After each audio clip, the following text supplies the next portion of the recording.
Il eut une famine en son temps. Abraham descendit en Égypte pour y séjourner, lui, sa femme Sarah et son neveu Lot. Il eut encore une famine. Elimelech, l'homme de Juda, prit sa femme et ses 2 fils, alla séjourner dans le pays de Moab, et il trouva la mort, lui et ses 2 fils. Question: pourquoi lorsque Abraham est descendu en Égypte, il n'est pas mort? Mais pourquoi lorsque Elimelech a fui la famine comme Abraham, il s'est retrouvé mort, lui et ses 2 fils? Question, bien-aimé.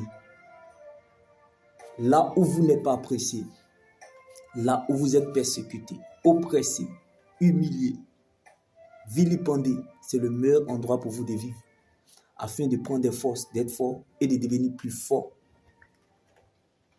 Beaucoup de personnes perdent la visitation de Dieu parce qu'ils refusent de perdre leur honneur, leur raison, leur dignité pour suivre Jésus.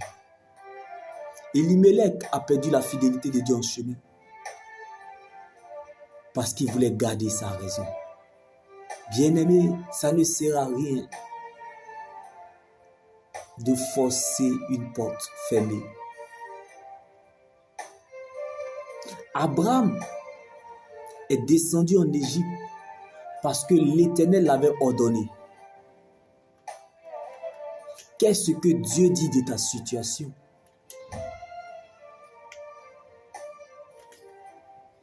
Je ne sais pas pour toi. Je ne connais pas ta situation.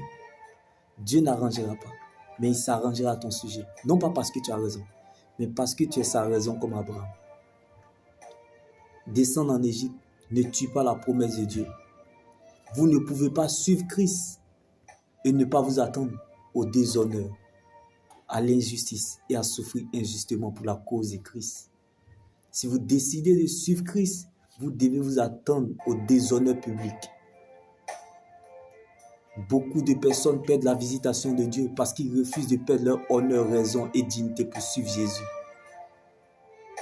La grande visitation de Dieu nous trouve parfois en dehors de nos zones de confort.